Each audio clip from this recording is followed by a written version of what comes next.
कृष्ण कृष्ण हरे हरे हरे राम राम राम हरे हरे।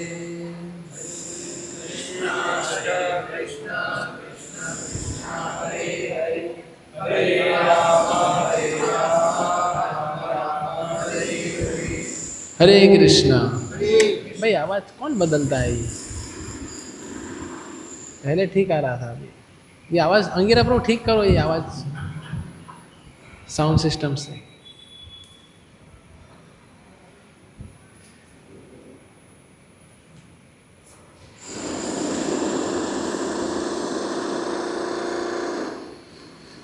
तो पिछली बार हमने रथ यात्रा के उपलक्ष्य में चर्चा की थी, याद है आपको? रथ यात्रा।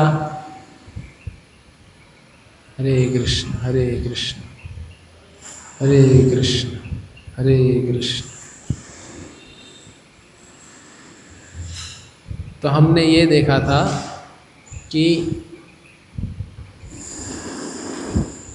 जब गोपियाँ भगवान से मिलने जाती है कुरुक्षेत्र में, तो गोपियाँ भगवान से कहती है कि हमें आपके इस रूप से कोई आकर्षण नहीं हो रहा है, हमें तो आपका वृंदावन का स्वरूप ही पसंद है। इसीलिए इधर हमने दिखाया है कुरुक्षेत्र मतलब ऐश्वर्य भाव और वृंदावन मतलब माधुर्य भाव। तो पूरी रथ यात्रा यही है कि भगवान को कुरुक्षेत्र से लेके वृंदावन की ओर आगे बढ़ाया जाए। तो हमने ये देखा कि रथ यात्रा का वास्तविक अर्थ ये है कि श्रीमती राधा रानी और गोपियाँ जो है इनको सहायता करना भगवान कृष्ण को कुरुक्षेत्र से ब्रज ले जाने के लिए, राइट। तो आज हम चर्चा करेंगे बहुत विशेष लीला है चैतन्य महाप्रभु की, गुंडीचा मार्जन। अभी गुंडीचा क्या है?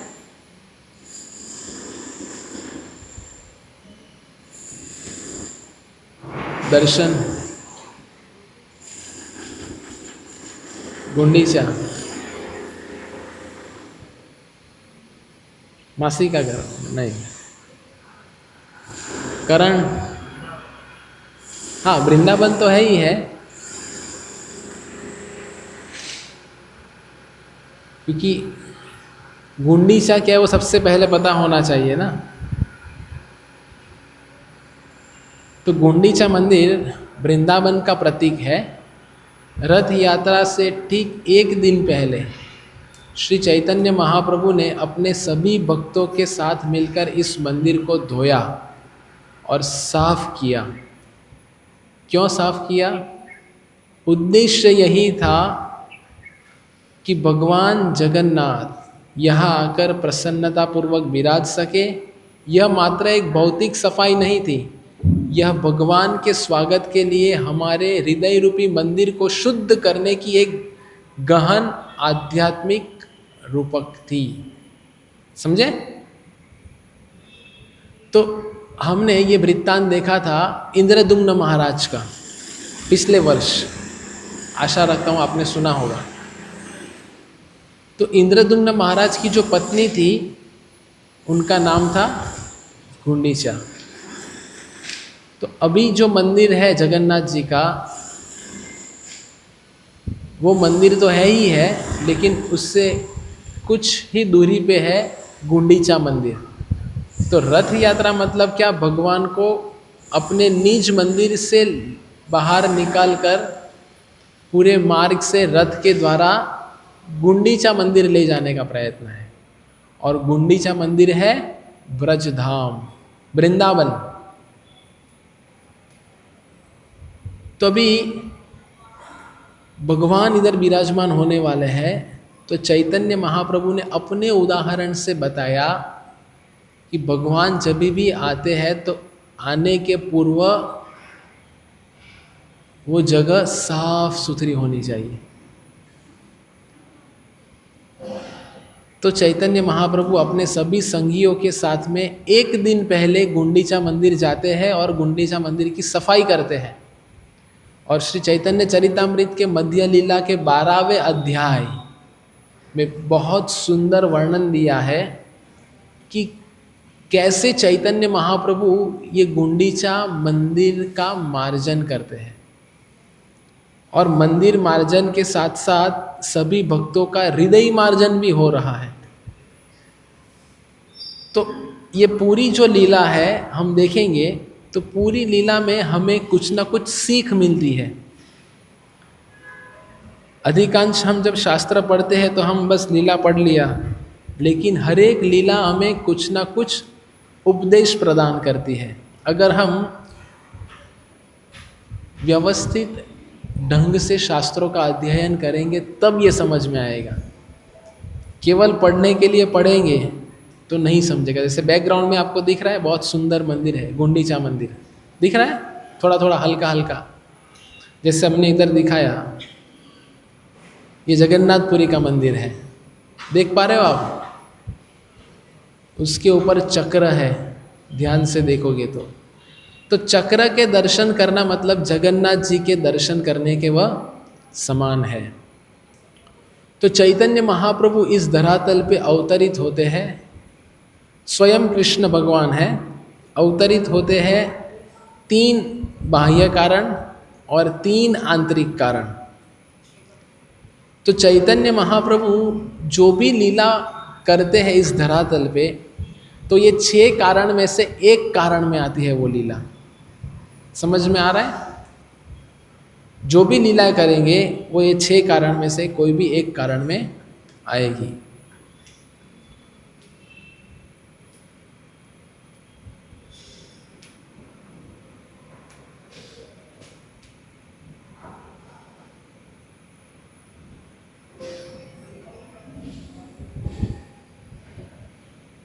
બીજી કોઈ સ્લાઇડ નથી? વૈसे कि બીજી કોઈ સ્લાઇડ નથી બતાવી? બે હતી।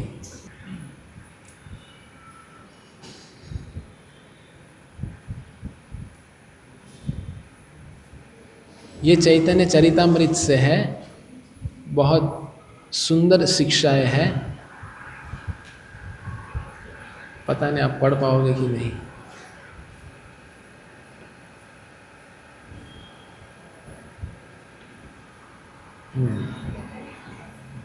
तीन जना पाशे प्रभु हसिया कहिरा, गुंडीचा मंदिर मार्जन सेवा मागी नीला। बोलिए, 3 जना पाशे प्रभु हसिया कहिला, गुंडीचा मंदिर मार्जन नीला। तो क्या है, जब ये 3 व्यक्ति, पूरा वृत्तांत आता है कि जब 3 व्यक्ति चैतन्य महाप्रभु को मिलने जाते हैं तो भगवान के सामने आए और उन्होंने उनसे गुंडीचा नामक मंदिर के धोने की अनुमति मांगी। आप लोग समझ रहे हैं? मुझे आप लोग के चेहरे को देख के लग रहा है कुछ समझ में नहीं आ रहा आप लोग को। क्या चल रहा है? ओम, हाँ, गुंडीचा मार्जन चैतन्य। आप पूरा सीन इमेजिन कीजिए कि चैतन्य महाप्रभु अपने सभी संगियों के साथ में किधर है? गुंडीचा मंदिर है, और गुंडीचा मंदिर मार्जन की शुरुआत कर रहे हैं। तो सबसे पहला श्लोक ये आता है, 3 जना पाशे प्रभु हासिया कहिला, गुंडीचा मंदिर मार्जन सेवा मांगिला। अर्थ क्या है? सबसे पहली शिक्षा गुंडीचा मार्जन लीला से, कोई भी सेवा अगर हम प्रारंभ करते हैं तो चैतन्य महाप्रभु ने स्वयं के उदाहरण से बताया। चैतन्य महाप्रभु स्वयं गए और जाके उधर के जो मंदिर के अधिकारी थे उनसे अनुमति मांगी कि क्या हम ये सेवा करें क्या। समझ में आया? वेद क्या है? पहली शिक्षा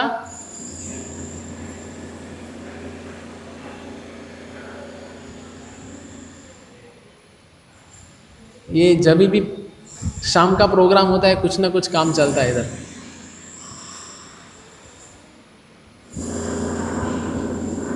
सबसे पहली शिक्षा है कि कोई भी सेवा का अगर हम प्रारंभ करें, एकदम शुरुआत से बता रहे, चैतन्य महाप्रभु मंदिर के व्यवस्थापक के पास गए और क्या मांगी? अनुमति मांगी। तो हम साधक के जीवन में भी ये बहुत आवश्यक है कि हम कोई भी सेवा प्रारंभ करें उससे पहले हम अनुमति मांगे। परीक्षित, अनुमति बहुत ज़रूरी है।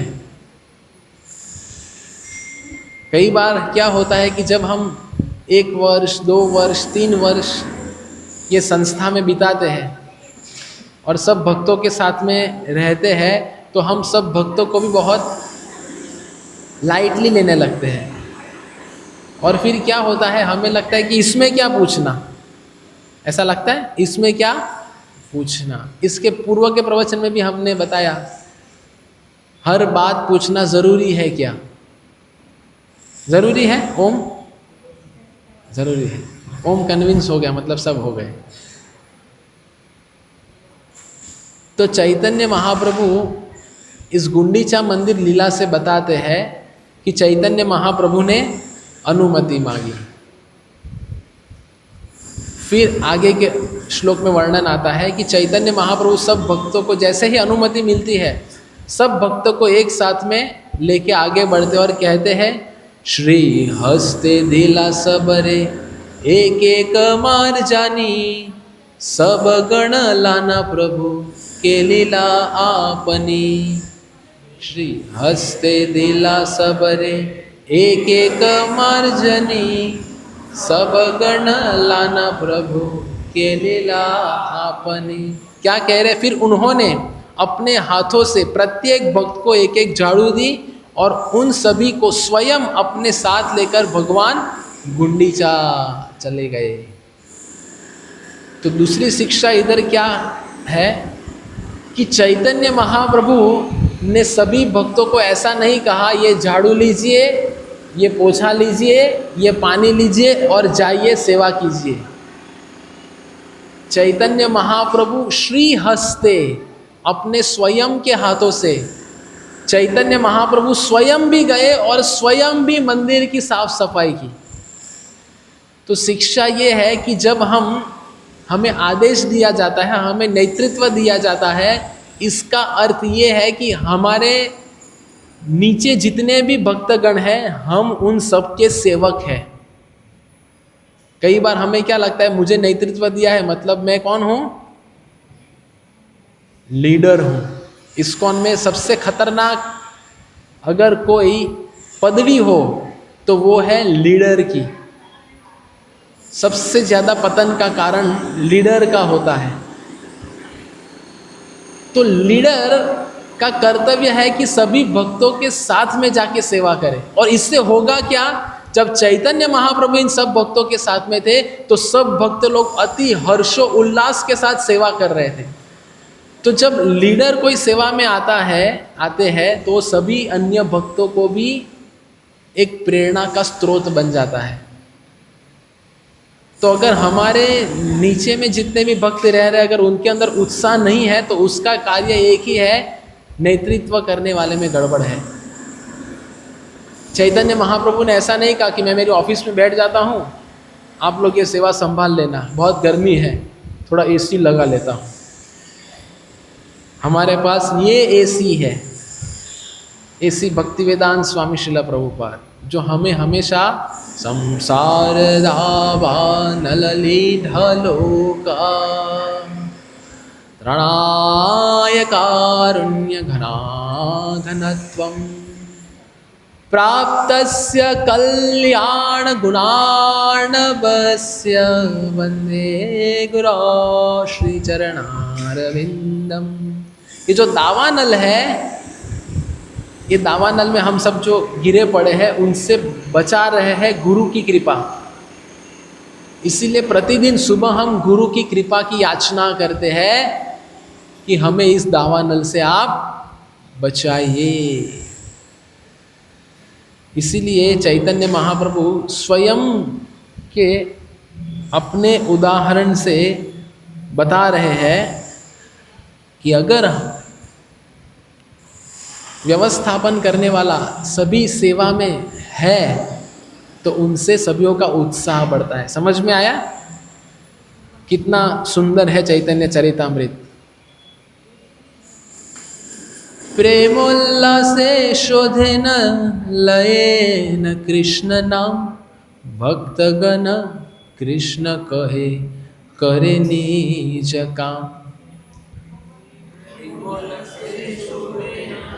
लयेन कृष्ण नाम, भक्तगण कृष्ण कहे करे निज काम।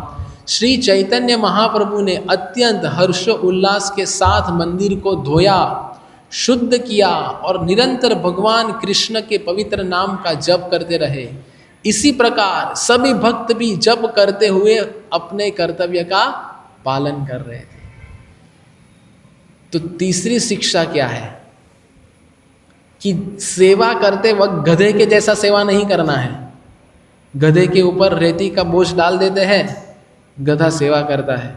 मालिक गधा सेवा नहीं करता तो क्या करता है? एक लकड़ी लेके गाजर लटकाता है, वो गाजर खाने के लिए भागता है, पर गधे को ये समझ में नहीं आता कि ये गाजर और ये घास तो मुझे किधर भी फोकट में मिल जाएगा, उसके लिए इतना परिश्रम करने की आवश्यकता नहीं है।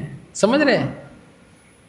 उसी तरह हमारा भी ऐसा है, हम भगवान पे निर्भर नहीं है। हमें लगता है,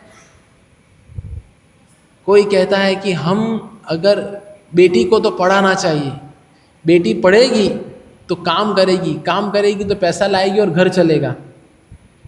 अगर पति को कुछ हो जाता है, आकस्मिक मृत्यु आ जाती है, तो पत्नी अपने पैरों पे खड़े रह के पैसे कमा सकती है, इसलिए पढ़ना चाहिए। हम कहते हैं गलत बात है।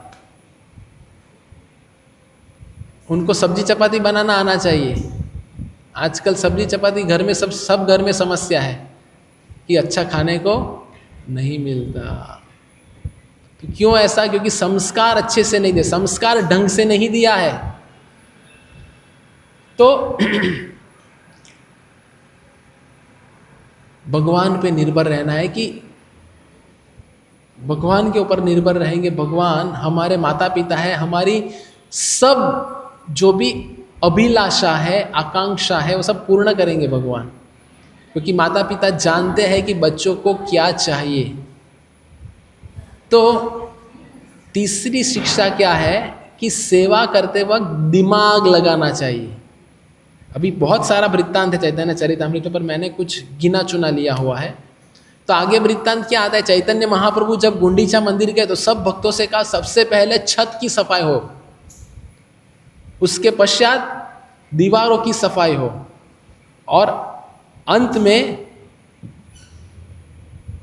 फ्लोर सफाई होना चाहिए। समझ में आ रहा है? इसको दिमाग लगाना कहते हैं। नहीं तो कई भक्त उत्साह में क्या करते हैं, हमारे जैसे होते तो बोला है प्रभु जी ने, झाड़ू मारना शुरू कर देते, फिर झाड़ू मारते मारते इधर कोने कापरे का कचरा निकालते हैं, फिर इधर उधर का, फिर लीडर आके कहता है अरे ये तो उधर तो बाकी है। तो चैतन्य महाप्रभु ने क्या कहा अपने सभी संगियों से कि आप सब लोग आइए साथ में, और सब लोग को कहा कि सबसे पहले छत सफाई कीजिए, उसके पश्चात दीवार सफाई कीजिए, उसके पश्चात फ्लोर सफाई काम करना है।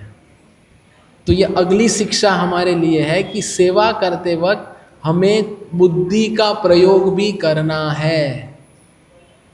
कई बार सेवा में ऐसा आदेश आता है कि मानो प्रसाद सर्विंग सेवा है,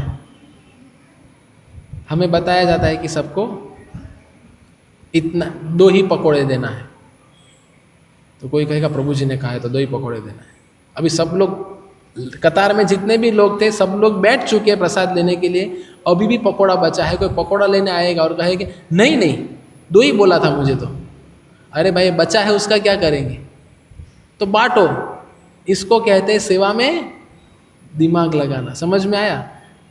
अभी सत्संग कार्यक्रम का आयोजन किया, बहुत बारिश आई, तेज बारिश आई, 500 लोग का प्रसाद बनाया, 100 लोग आए, तो हमें लगता है अरे क्या करेंगे, इतना प्रसाद बनाया क्या?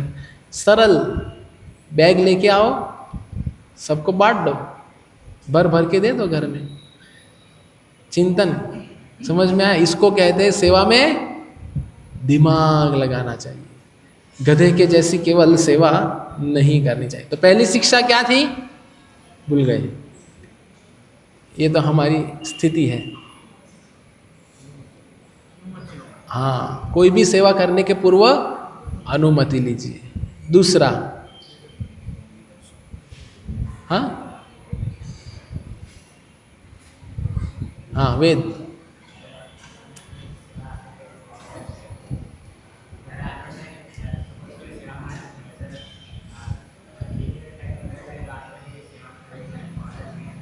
हाँ, अगर नेतृत्व करने वाले स्वयं सेवा में सम्मिलित है तो सभीयों का उत्साह वर्धन होगा। जैसे कि चैतन्य महाप्रभु स्वयं सेवा में लगे। तो कई बार हमारा होता है, हम प्रसाद लेते हैं, बड़ा अच्छे से प्रसाद हो जाता है, हम पंखा चालू करते हैं, कुर्सी पे बैठ जाते हैं, कहते ए साफ करना, ए लवासन मुखी दे दे, ए पहले डोल ले लेंगे, ए अभी मैं तो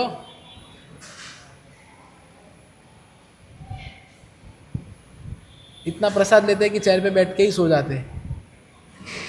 तो ऐसा नहीं होना चाहिए, हाथ बटाना चाहिए।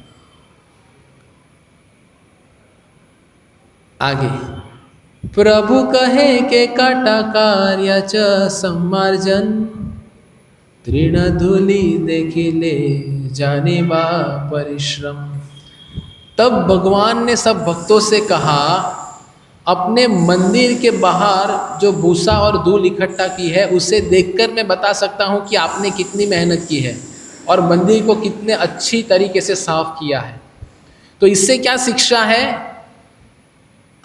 कि कई बार जब हम सेवा में लगते हैं और सभी भक्तों को टारगेट दिया जाता है कि इतने समय में इतनी सेवा करनी है, इतने समय में इतना सेवा करना है, तो भक्त कहते हैं अरे ये कौन सा मैनेजमेंट है, मैनेजमेंट एकदम बकवास है, इतने समय में इतना सेवा कैसे हो सकता है। ये ऐसा टारगेट दे दे ना, वो हमें बहुत कंटाला आता है। तो कई लोग कहते हैं कि भगवान कृष्ण तो भावग्राही जनार्दन है, वो तो मेरा भाव स्वीकार करते हैं, मैं कितना भाव से कर रहा हूँ, भले मैं एक ही टाइल साफ करूँगा, अच्छे से करूँगा, इतना साफ किया हाथ धोया, इतना साफ किया हाथ धोया, इतना साफ किया हाथ धोया, एकदम मैं भी स्वच्छ और एक टाइल्स में अच्छे से साफ कर रहा हूँ। चैतन्य महाप्रभु कहे नहीं चलेगा। तो सेटिंग टारगेट फॉर सेवा, टारगेट जरूरी है। तो जब सेवा में कुछ ध्येय अगर निश्चित किया होता है तो उससे होता क्या है कि हम हमारा उत्साह बना रखेंगे कि हमें इतने समय में इतनी सेवा करनी है। नहीं तो क्या होगा, बीच में प्रसाद ब्रेक होता है तो प्रसाद ज़्यादा हो जाता है तो सेवा रुक जाती है। तो इसीलिए सेवा में टारगेट की आवश्यकता होती है। कई बार क्या होता है, मंदिर व्यवस्थापन से आदेश दिया जाता है कि इतना कलेक्शन करना है, तो कोई कहते भाई इतना खर्चा थोड़ी होता है, इतना ही खर्चा होता है, इतने कलेक्शन की क्या आवश्यकता है। मतलब सभी सेवा में लागू पड़ता है। तो हमारा एक सेवक के नाते कर्तव्य क्या है कि हम सेवा में लगे रहे। इससे क्या होगा कि हमारी सेवा करने की जो वृत्ति है वो बरकरार रहेगी। कई बार क्या होता है, हम मैनेजमेंट को देखते हैं और मैनेजमेंट देख के हमारा उत्साह चला जाता है, ये देखो ये गलत इस्तेमाल हुआ, ये गलत जगह किया, ये इसकी जगह ये करना चाहिए था, अगर ये करते तो ये अच्छा होता था, ये तो वेस्ट हो गया, वो तो वेस्ट हो गया। ठीक है, पर अगर हम कुछ सेवा नहीं करेंगे ये सब कुछ देखते हुए तो होगा क्या, 1 वर्ष के बाद 3 वर्ष के बाद मैनेजमेंट बदल जाएगा, लेकिन हमारी जो सेवा करने की वृत्ति चली गई है ना, ये मैनेजमेंट को देख के वो सेवा करने की वृत्ति वापस नहीं आएगी। तो कभी भी हमारी सेवा वृत्ति में मैनेजमेंट बीच में नहीं आना चाहिए। हमें केवल भगवान कृष्ण और श्रील प्रभुपाद जी को देख के सेवा करते रहना चाहिए। मैनेजमेंट अगर कोई गलत कर रहा है तो भगवान उन्हें देख लेंगे। हम कौन है वो देखने वाले? तो हमारा कर्तव्य है कि हम कम से कम हमारी सेवा करने की जो वृत्ति है उनको बरकरार रखें। ये चैतन्य महाप्रभु सिखा रहे हैं अगली शिक्षा में। सब वैष्णव लानयबे दुई बार शोधिला देखी महाप्रभुर। ये गलत ट्रांसलेट हुआ है, मिक्स हो गया है, मैं पुस्तक भी नहीं लाया हूँ। तो चैतन्य महाप्रभु सभी वैष्णवों से अपेक्षा रखे कि हम एक बार मंदिर साफ हो गया, चैतन्य महाप्रभु ने सबसे कहा हम पुनः मंदिर सफाई करेंगे। मतलब एक बार मंदिर साफ हो गया, चैतन्य महाप्रभु ने पुनः साफ करवाया ताकि हम मंदिर को और शुद्ध कर सके। कई बार एक बार सेवा होने के पश्चात हम कहते हैं अभी तो क्या, अभी क्या करना, लेकिन सेवा निरंतर चलती रहनी चाहिए, चैतन्य महाप्रभु ने बताया। और ये सब कुछ देख के चैतन्य महाप्रभु ने सब भक्तों की सेवा की सराहना की, क्योंकि जब इसके पूर्व के श्लोक में देखा ना, सब भक्त लोग धूल लेके आ रहे थे, चैतन्य महाप्रभु ने देखा और आपने इतना इकट्ठा किया, आपने इतना इकट्ठा किया, आपने बहुत सारी सेवा की भगवान के लिए। तो सेवा में सराहना करना बहुत आवश्यक है। जब तक सराहना नहीं करेंगे सेवा की, तब तक हमारी स्वयं की और दूसरे की भी वृद्धि नहीं होगी। सट घट जले हैला मंदिर मार्जन, मंदिर शोधिया कैले ये ननी जमन।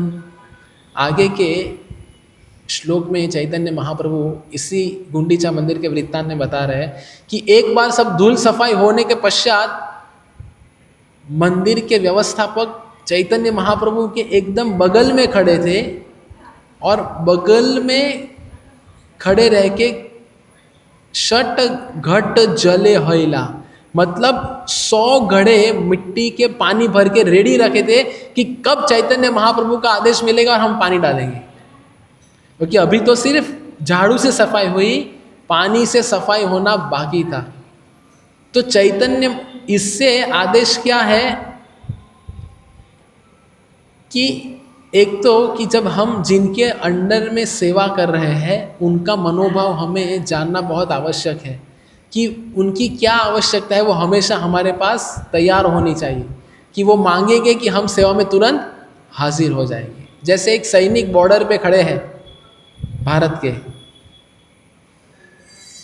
तो किसी ना किसी के नेतृत्व में वो सेवा कर रहे हैं, जैसे आदेश मिला कि तुरंत फायरिंग शुरू होनी चाहिए। ऐसा नहीं कि वो छावनी में सब गन पड़ी हुई है और आदेश मिला चलो आक्रमण, रुको रुको मैं लेके आता हूँ, तब तक तो दुश्मन वाले अंदर घुस के हमें मार के चले जाएंगे। तो सेवा में इतनी सतर्कता होनी चाहिए कि हमें सेवा करने से पूर्व आयोजन होना चाहिए, सभी वस्तुएं तैयार होनी चाहिए, जब आवश्यक पड़े तुरंत तैयार। तो चैतन्य महाप्रभु क्या बता रहे हैं?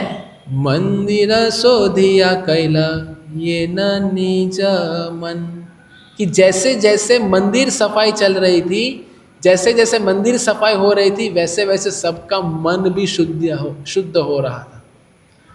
तो मंदिर की सेवा को कोई साधारण मत समझिए। हम जो मंदिर मार्जन करते हैं, जो हम बर्तन धोते हैं, जो हम हॉल सफाई करते हैं, जितनी भी सेवा हम सब कर रहे हैं, सेवा के साथ साथ हमारे हृदय और हमारा मन का मार्जन भी चल रहा है। और ये तभी होगा जब हमारी सेवा सही अभिगम से हो रही हो। कई बार सेवा हमें करनी है इसीलिए हम कर रहे हैं, मुझे पुष्प की माला बनानी है इसलिए बना रहा हूँ, इससे शुद्धिकरण नहीं होगा। मुझे श्रृंगार करना है इसीलिए कर रहा हूँ, इससे शुद्धिकरण नहीं होगा। ये एक मेरा नियत क्रम है, मेरा मूड अच्छा नहीं है फिर भी मैं मूड मार के सेवा कर रहा हूँ। ये सेवा ना भगवान को प्रसन्न कर पाएगी, ना हमारे स्वयं को शुद्ध कर पाएगी। तो सेवा करना मतलब प्रसन्न चित्त होकर, अगर कई बार मानो घर पे कुछ हो जाता है तो हमारा एकदम दिमाग ठिकाने नहीं रहता, हम इधर भी आते हैं तो इधर भी उसी चेतना से सेवा करते हैं, वो गलत है। जो उधर हो गया वो हो गया, इधर प्रसन्नचित होकर सेवा कीजिए। अगर अंदर से प्रसन्न नहीं हो पा रहे तो भी प्रसन्न बनिए और सेवा कीजिए, क्योंकि यही सेवाएं भगवान को आकर्षित करती है। तो अगर सेवा तो करना ही है, तो अगर प्रसन्नचित होकर करेंगे तो वो हमारे हृदय और मन दोनों का मार्जन करेगा, अन्यथा नहीं होगा।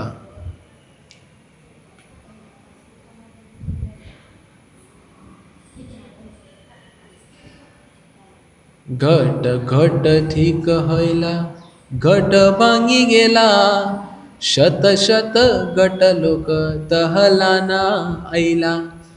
लोग जब सेवा चल रही थी मंदिर मार्जन की, तो हमारे जैसा सिस्टम नहीं था कि नल चालू करो, मोटर चालू करो, पानी आ जाएगा, फोर्स से पानी मार लिया। नहीं, उधर मिट्टी के घड़े भर के जल लाया जाता था और जल से एक एक मिट्टी का मड़का खाली करते थे, दूसरे भक्त खाली घड़े लेके जाते थे, भर के लाते थे।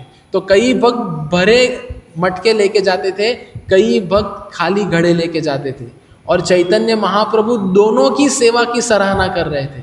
कई बार हमें क्या लगता है कि रथ यात्रा आ रही है, जो साल में कभी नहीं आते उनको ऊपर सेवा मिल जाती है, और जो हम पूरे साल भर रहते हैं हमें तो झाड़ू ही मारने में लगाया है। तो भगवान के लिए दोनों भी सेवा एक ही है, चाहे वो कोई झाड़ू मार रहा है, चाहे कोई आरती उतार रहा है। लेकिन अगर आरती उतारने वाला एकदम अहंकार से, देखा आरती उतारते उतारते उसको पीछे वाले को देख रहा है, मैं आरती उतार रहा हूं, तो उसकी आरती कुछ काम की नहीं। भगवान के लिए वो झाड़ू वाला सराहनीय है, क्योंकि वो नम्रता से सेवा कर रहे हैं। तो चाहे हमें सेवा कोई भी मिले, क्योंकि सेवा वर्ष प्रतिवर्ष बदलती रहेगी, आज ये सेवा मिला है, अगले साल ये मिलेगा, बाद में वो मिलेगा, बाद में वो मिलेगा। हमें लगता है कि मेरे स्टेटस के हिसाब से तो यही सेवा। जैसे मैंने पिछले वर्ष कहा था, रथ यात्रा में हम किसकी आराधना करते हैं? जयानंद प्रभु की। जयानंद प्रभु का फोटो है ना। जयानंद प्रभु मंदिर के अध्यक्ष थे, और मंदिर के अध्यक्ष होने के नाते वो प्रतिदिन वॉशरूम सफाई करना और सभी मंदिर की जो कचरा पेटी थी वो कचरा पेटी को साफ करते थे। एक बार एक व्यक्ति आया और एक व्यक्ति ने देखा कि ये कचरा पेटी साफ करने वाला इतना प्रसन्न है, तो सोचिए मंदिर के बाकी भक्तगण कितने प्रसन्नचित हो गए। तो ये देख के उसने मंदिर ज्वाइन कर लिया। उनको ये पता नहीं था कि ये जो कचरा उठाने वाले वो स्वयं मंदिर के अध्यक्ष है और वो इस सेवा से प्रसन्न है। तो हमारी प्रसन्न चित्तता, हमारी सेवा में कितनी रुचि है, सेवा में कितना लगाव है, इसके ऊपर निर्भर करता है। तो अध्यक्ष होने के नाते भी वो सेवा कर रहे थे वो, क्योंकि भगवान उनकी सेवा से प्रसन्न थे। और इसके पूर्व के श्लोक में क्या देखा हमने? चैतन्य महाप्रभु जो भी सेवा करते थे, तो सेवा करने के साथ साथ हरे कृष्ण कृष्ण कृष्ण हरे हरे, हरे राम राम राम हरे हरे। ये देखो,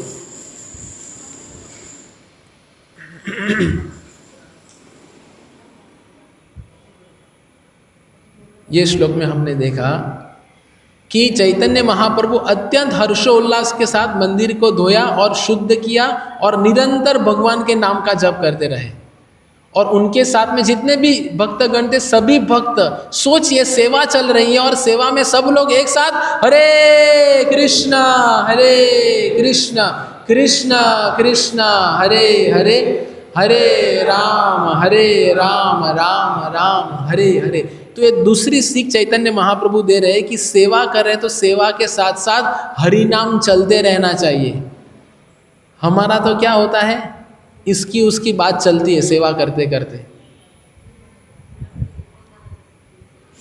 हमारी बात चलती है, आज प्रसाद अच्छा नहीं बनाया था, ये भक्त अच्छा नहीं लगता, वो भक्त अच्छा नहीं लगता। तो अभी हमारे लिए ये शिक्षा है, बाकी कुछ भी करे, कम से कम हम लोग जो ये सुन रहे हैं तो वो प्रयत्न में भी आना चाहिए कि अभी हमें जो सेवा मिलेगी, हमारी सेवा में, सेवा के साथ साथ निरंतर भगवान के नाम का कीर्तन चलते रहना चाहिए। समझ में आ रहा है? हमारे मुख से हरि नाम निकलना चाहिए। चैतन्य महाप्रभु हरि नाम गा रहे थे तो चैतन्य महाप्रभु को देख के बाकी सब लोग भी गा रहे थे। तो हम जब सेवा में लगे हैं, बाकी भक्त भले वो व्हाट्सएप में हो, वो इंस्टाग्राम में हो, वो स्नैपचैट में हो, वो किधर भी हो, कुछ भी कर रहा हो, हम हमारा चालू रखें हरि नाम। हमारे हरि नाम चालू रखने से जो साथ की हमारे संगी है वो भक्त लोग भी हरि नाम शुरू कर देंगे। शुरुआत तो हमें करनी पड़ेगी, है ना? Charity begins at home. कई बार हम एक दूसरे के ऊपर निर्भर रहते हैं, नहीं तो अभी मैं देखूंगा आगे जितनी भी सेवा आएगी, ये आप जो सुन रहे हैं आप कितना उसको अमल में ला रहे हैं। आगे हाँ, तो ये पिछले श्लोक में हमने क्या देखा कि जैसे कई भक्तगण पानी भर के घड़े ला रहे थे मिट्टी के, कई भक्त लोग खाली लेके जा रहे थे। तो जब भक्तगण इतने सारे सेवा में जुड़े थे कि एक दूसरे से टकरा रहे थे, और एक दूसरे से टकराने से होता क्या था, कई सारे मटके फूट जाते थे। तो मटके फूटने के बावजूद भी कोई बवाल नहीं करता था। कई बार क्या होता है, भक्त समुदाय में सेवा में त्रुटि होती है, लेकिन वो त्रुटि को हम अगल बगल वालों के साथ में चर्चा करके उसको और बड़ा बना देते हैं। इसमें ऐसा है ना, नमक ज़्यादा है ना, मुझे ज़्यादा लग रहा है। मतलब होता क्या है कि बगल वाले को पता नहीं होगा तो भी उसको पता चल जाता है। फिर और बगल वाले को पूछते हैं, अरे ऐसा है, फिर वो और बगल, अरे ऐसा है, तो पूरे में बात फैल जाती है। तो मानो हमें कुछ त्रुटि समझ में आती है सेवा में, तो हमें जो अथॉरिटी उनको संपर्क करना है सीधा सबसे पहले। हमारा उल्टा होता है, हम अथॉरिटी को न संपर्क किए बिना पूरे जन सामान्य में, मानो कोई भक्त सेवा कर रहे हैं, सेवा करते करते मानो कोई शंख बजा रहा है, शंख बजाते बजाते शंख गिर गया और टूट गया, शंख तोड़ दिया। अभी आज शाम को जो भी पता है सुबह क्या हुआ, मंगल आरती में शंख बजा रहे थे, शंख तोड़ दिया, पता है क्या हुआ? तो जो मंगल आरती नहीं आया है उनके घर पे भी खबर पहुंच जाती कि भाई शंख टूट गया। तो इधर घड़े टूट रहे थे तो चैतन्य महाप्रभु ने बवाल नहीं किया। चैतन्य महाप्रभु ने कहा ठीक है, टूटते हैं, सब साथ में आते हैं, एक दूसरे से टकराते हैं, टूटेंगे, नए मटके की व्यवस्था की जाए। नए मटके लाए, नए मटकों से सेवा शुरू हो गई। So to be accommodative in service, that is very important. समझ में आ रहा है? सेवा करते वक्त हमें एक दूसरे को संभाल लेना बहुत आवश्यक होता है। जैसे हम देखते हैं कई सारे खेल जो होते हैं, खेल में अगर एक गेंदबाज एक ओवर गलत डाल देता है तो नेतृत्व करने वाला पीछ पे बवाल नहीं करने लगता, अरे भाई समझ में इतना ट्रेनिंग देता, इतना बताया था, फिर भी ऐसा डाला। नहीं, वो दूसरे ऐसे गेंदबाज को सेट करेगा कि वो कवर हो जाएगा। तो ये हमारा परिवार है, हर एक के अंदर त्रुटियां हैं, हर एक के अंदर खामियां हैं, हर एक के अंदर गलतियां हैं। तो हमें एकोमोडेटिव होना चाहिए। एकोमोडेटिव का मतलब ऐसा नहीं कि सामने वाला बिगड़ जाए।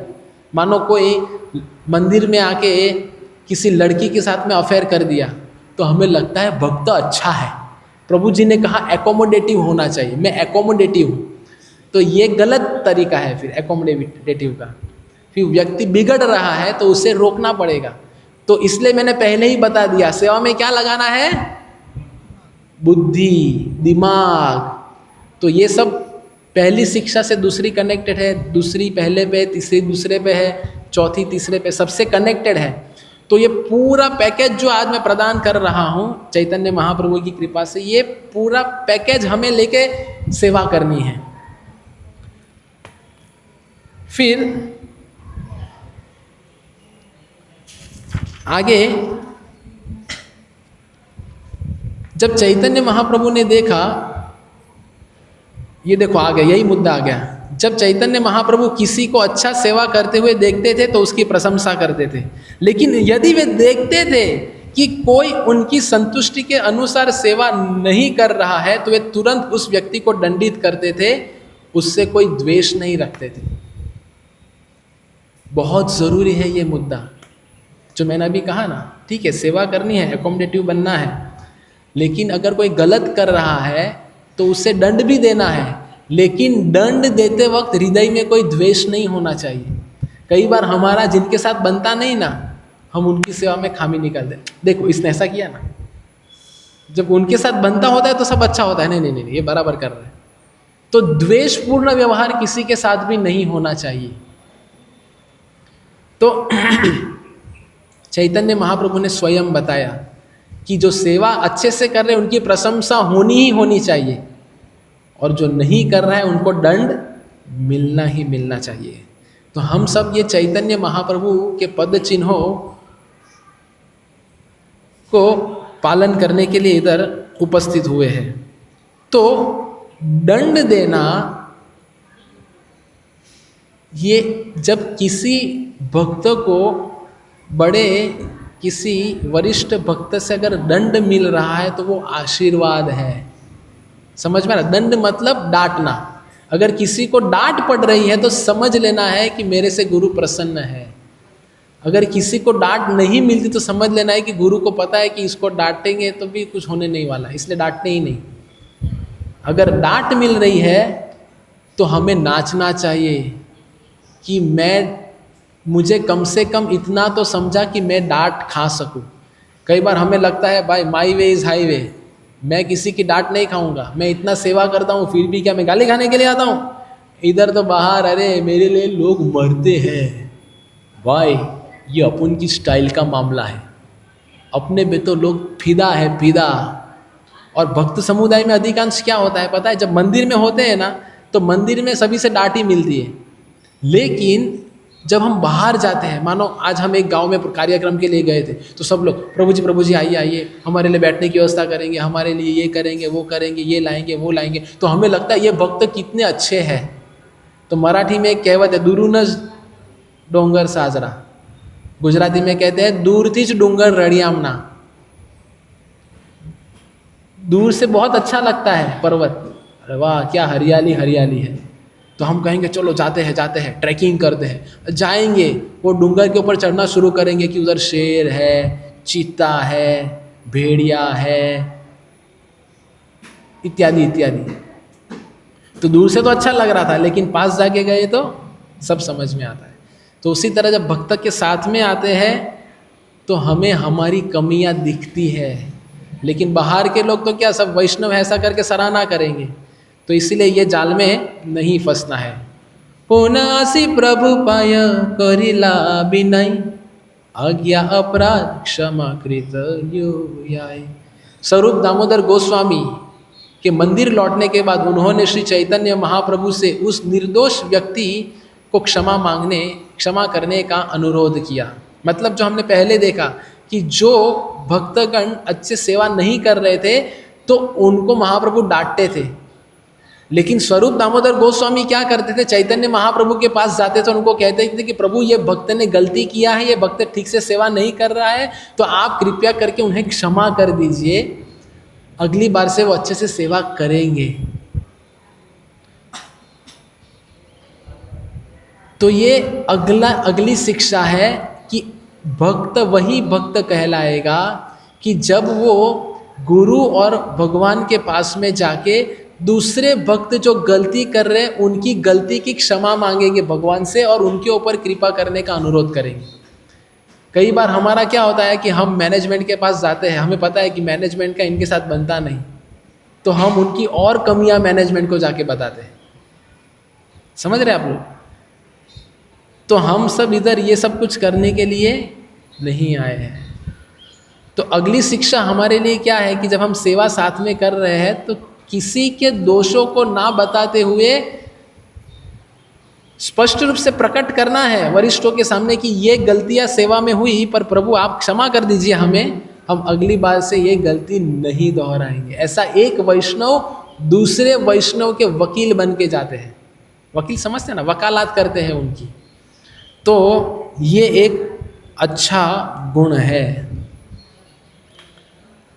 तो आगे के श्लोक में वर्णन आता है कि जब ये सब सेवाएं चल रही थी तो ये सब सेवाओं में सब भक्त लोग ठीक ठीक तरीके से वैष्णव सदाचार का पालन कर रहे थे। तो अगली शिक्षा क्या है कि सेवा कर रहे हैं तो हमें वैष्णव सदाचार को कभी नहीं भूलना है। कई बार क्या होता है, जब हम सेवा में लगते हैं तो सेवा में हमारा सदाचार हम भूल जाते हैं। तो ये ध्यान में रखना बहुत आवश्यक है।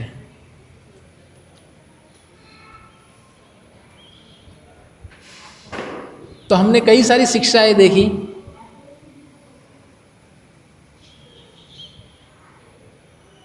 इन सब शिक्षा में आशा रखता हूं कि आप ध्यान में रखेंगे। अभी तो वीडियो रिकॉर्डिंग हो रहा है तो आप पुनः सुन पाएंगे।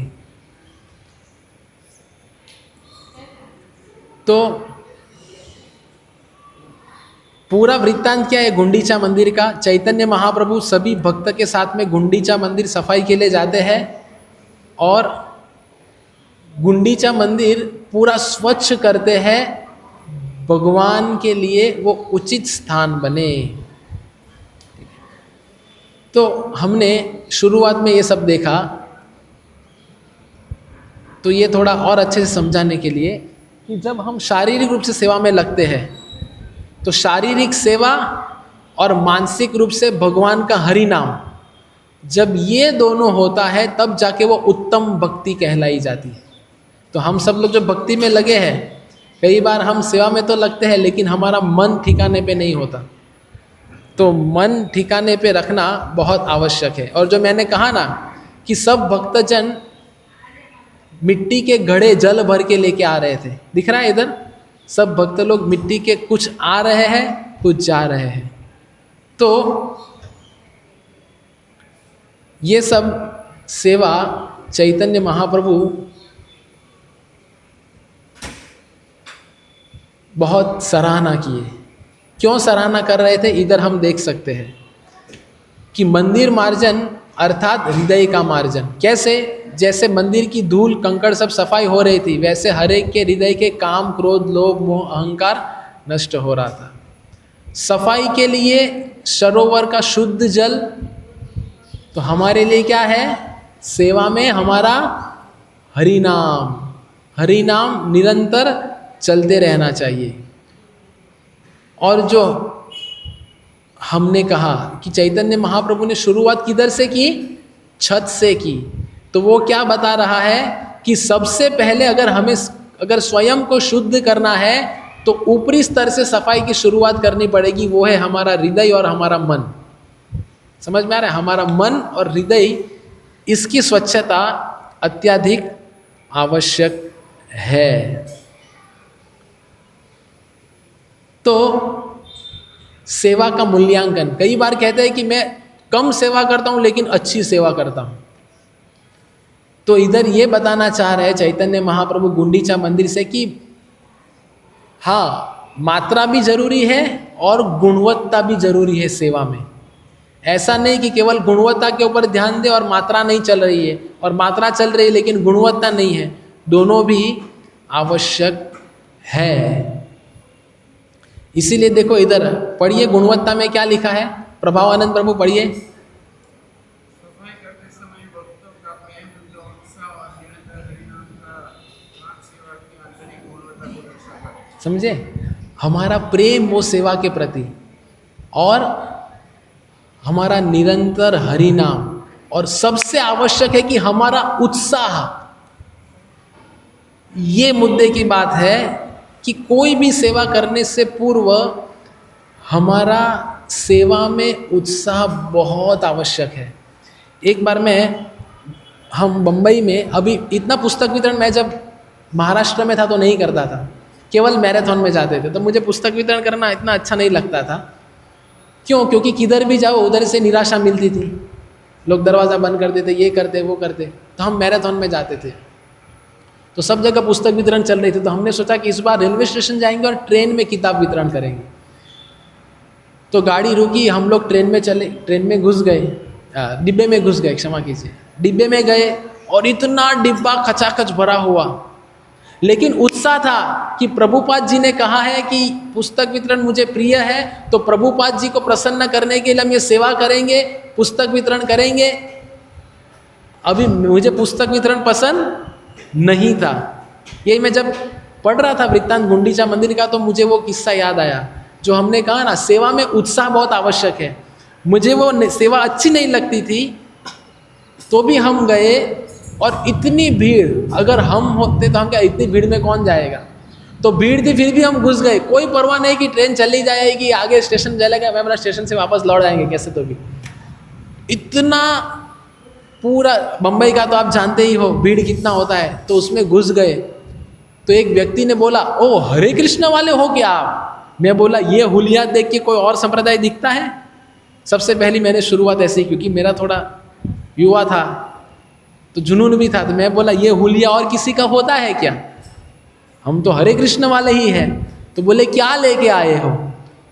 तो मेरे बैग में एक साइड बैग आता, उसमें भगवत गीता कृष्ण रामायण पड़ी थी और ऐसा ऊपर से वो पकड़ा हुआ था। इतना गर्दी, लोग पीछे से आ रहे आगे आ रहे, बोले भगवत गीता लाए क्या? बोला हाँ। बोले दो। मैं बोला बैग में से ले लो। तो उसने स्वयं से बैग में से लिया, भगवत गीता लिया और बोले कितना रुपया? मैं बोला 70 रुपया। उस समय 70 रुपीज़ में बेचते थे हम भगवत गीता। 70 रुपया। उसने 100 की नोट निकाली। मैं बोला छूटे नहीं, जेब में है, तो जेब में से निकाल लो। तो उसने 100 की नोट जेब में डाली और 30 रुपया जेब में से निकाला। मैंने कुछ किया नहीं किया। तब मुझे समझा कि मैं करता नहीं हूँ, करता कृष्ण और शिल प्रभुपाद है। बिना कुछ बोले, बिना हाथ चलाए, बिना कुछ किए पुस्तक अपने आप चली गई। क्यों चली गई? क्योंकि सेवा करने का क्या था? उत्साह था। तो अंग्रेजी में कहते हैं well beginning is half done. तो कोई भी सेवा हो, अगर सेवा में हमारा उत्साह है तो वो सेवा होगी ही होगी। और ये चैतन्य महाप्रभु सब संगियों के साथ में गुंडीचा मंदिर गए, तो मंदिर को देख के, अभी हम जब प्रयत्न कर रहा हूँ मैं इस दीपावली में मायापुर के साथ में जगन्नाथपुरी भी सम्मिलित करे, तो हम देखें कि गुंडीचा मंदिर इतना बड़ा, तो कोई देख के कहेगा इतना सारा साफ करना। चैतन्य महाप्रभु के अंदर उत्साह था कि हम कर लेंगे, तो उत्साह से सेवा संपन्न हो जाती है। तो भक्ति का अर्थ केवल बाहरी कर्मकांड नहीं है, बल्कि यह चेतना का पूर्ण परिवर्तन है। जब हम अपने हृदय रूपी गुंडीचा मंदिर को हरिनाम संकीर्तन से शुद्ध करते हैं, तभी भगवान जगन्नाथ हमारे हृदय के सिंहासन पे विराजमान अवश्य होंगे।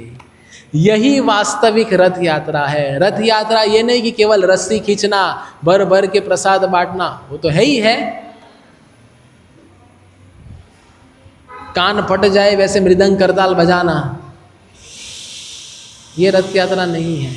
रथ यात्रा मतलब हम स्वयं कितने उत्साहित है, हमारे अंदर का उत्साह दूसरे को अंदर परिवर्तन लाएगा। कई बार हम प्रश्न करते हैं कि प्रभु हम पुस्तक बेचने का प्रयत्न करते हैं लेकिन पुस्तक वितरित नहीं होती। कई बार हम भागवतम देने जाते हैं, 5 मिनट बात करते हैं, भागवतम चला जाता है, क्योंकि हृदय में तमन्ना है कि भागवतम जाना चाहिए। कई बार क्या होता है, हमारे हृदय में तमन्ना नहीं होती तो वो भागवतम हमारे पास ही रह जाता है। तो ये उत्साह बहुत आवश्यक है।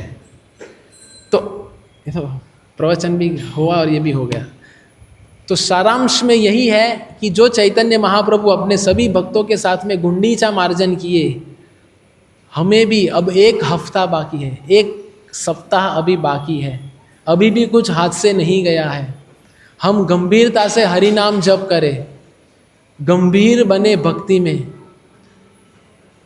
मैं देखता हूँ हमारे समस्या क्या है कि हम जप करते वक्त गंभीर नहीं होते। हमारा जप इसके साथ बात करते हुए, हंसते हुए, बोलते हुए, चलते हुए, फिरते हुए। सबसे प्रथम प्रयत्न जप करने का बैठ के होना चाहिए। अगर हमें कुछ सेवा नहीं है तो हम बैठ के कर सकते हैं, ठीक है। सफाई वाले 6:30 बजे आ जाते हैं, एक जगह और बैठ के जप कीजिए। लेकिन हमें तो एक मौका मिल जाता है कि चलो बाहर गए, इसके साथ उसके साथ बातें शुरू हो जाती है। ये जब से भगवान कभी प्रसन्न नहीं हो गए। तो चैतन्य महाप्रभु को अगर वास्तविक रूप में प्रसन्न करना है तो सेवा अर्थात जप करना भी ये सेवा है, प्रसाद लेना भी सेवा है।